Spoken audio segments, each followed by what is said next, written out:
Water yam is not only used in making a pankoko. There are other dishes you can make with water yam, and that is what you'll be learning today.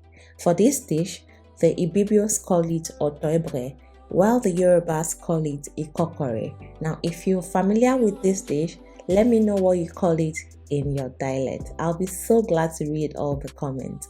Hey guys, you're welcome to my YouTube channel. Thank you for stopping by today. To make this dish, I'll be using the following ingredients. Here we have water yam, and for this recipe, I'll be using 2 medium-sized water yam. Next, we have bonga fish. The flavor this adds to your meal, you do not want to skip it. We have fresh pepper. I love it spicy, so I'm using lots of it. For this recipe, I'm using 3 different kinds of vegetables. I have the first one, which is curry leaf.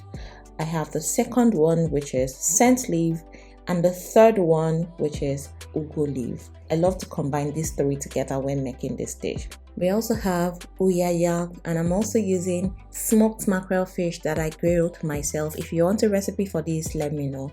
We have palm oil, lots of crayfish, salt, and seasoning cube. Now let's get to cooking. To make Otor or Ikokore, the first thing you need to do is to peel your water yam. First, you peel your water yam. Now you cut into your preferred size. When I say preferred size, I mean the size you're going to be able to handle while grating, because you don't want it to be too big so that you can be able to grate perfectly. All right, so peel your yam, rinse thoroughly, and begin to grate.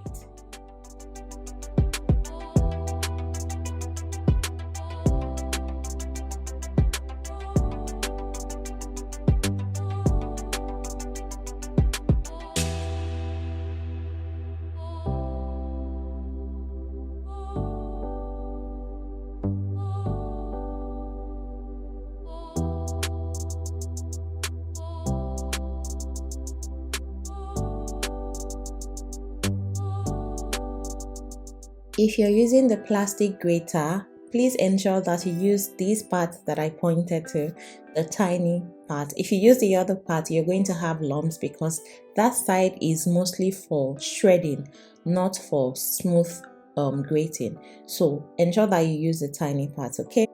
After grating, please go ahead and season your water yam with half seasoning cube. This is just to enhance the taste, okay? So after seasoning, you're going to go ahead and mix this properly with your hand so you can mix properly. All right, mix properly. After mixing properly, set that aside.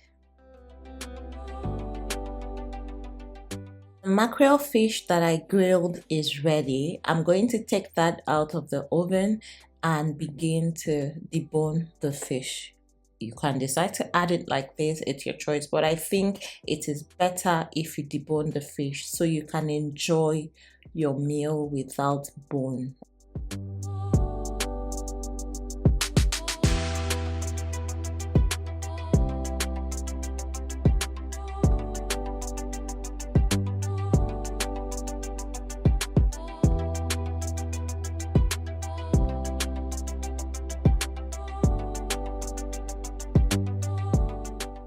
To make this dish, I'm adding 7 cups of water into a pot placed on fire. Now, this quantity of water is enough to cook the size of cocoyam that I'm using for this recipe. And please, when measuring, ensure you're using your measuring cup. Don't use a random cup, please, so you get the accurate measurement. Cover the pot and allow it to boil. Once the water starts to boil, you're going to begin to add the ingredient. First, I'm going in with the bonga fish that I showed you earlier. The only difference here is that I blended it with a little water. So it is advisable to blend your bonga fish because you get more flavor from it. All right. Next, I'm adding uyayak. Then if you're using the seasoning cube that comes 2 in 1, then you need 2, right? So that I'm using 4 seasoning cubes. I added a lot of pepper, like I mentioned. I love it very spicy, so you can adjust to your preference. I'm adding crayfish. People that know me know that I do not manage crayfish, so I love to add as much as possible. I'm adding palm oil because I love it very vibrant. All right, so you can adjust your oil and your pepper to your own preference. Okay, I used 1 tablespoon of salt. Then I'm going to give that a good mix and cover it to begin to boil again. All right, now you can test to see if there is need for seasoning adjustment or anything. Then you cover the pot and allow it to boil.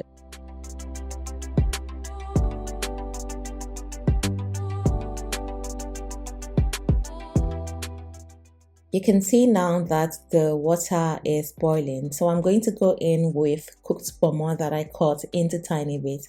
I forgot to mention these while listing the ingredients, but I have listed it in the description box, so do well to check it out. So now I'm going to begin to cut in the grated water yam as tiny as possible. Please ensure that you cut as tiny as possible, because even with this size, you still see that I had to use knife to cut the water yam, right? You still see that. So do not stir, just cut everything in and allow it to cook. Don't stir, all right? Because if you stir, when it's not well formed, you're going to end up scattering everything, and you don't want that. So you can see now that it's strong, it has cooked well. You see, it's not scattering. No matter how you stir, it's not going to scatter. So what I'm going to do is to use knife to cut the balls, right? Because it still seems too big for me, so I'm just going to use a knife and cut the balls into 2, you know, as I'm doing. So if you want to cut, you can cut. If you love it like that, it's fine, but always try and cut. When cutting into the hot water, try and cut as tinely as possible. All right, next we're going to add the smoked deboned mackerel fish. If you want a recipe on how to grill your mackerel fish from scratch, please let me know, because it tastes better than the one you buy at the market. When I added the smoked mackerel fish, this meal was 90% ready. So after adding the mackerel fish, you're going to allow it to cook for another 5 to 7 minutes before you go ahead and add the vegetables, which is the last ingredient you're going to add to the pot. Now, 7 minutes later, I'm adding the chopped vegetables. I told you guys that I'm using a combination of curry leaf, scent leaf, and ugu leaf. So add your chopped vegetables, allow that to cook for 30 seconds, and your dish is ready. Call this dish the junior brother to ekpankukwo because it tastes so good. It looks like ekpankukwo. The only difference is you're not wrapping it with water yam or cocoyam leaf, right? So I hope this video was helpful, and I hope you try this recipe. Please don't forget to subscribe, give this video a thumbs up, and feel free to ask any question in the comment section. Bye guys.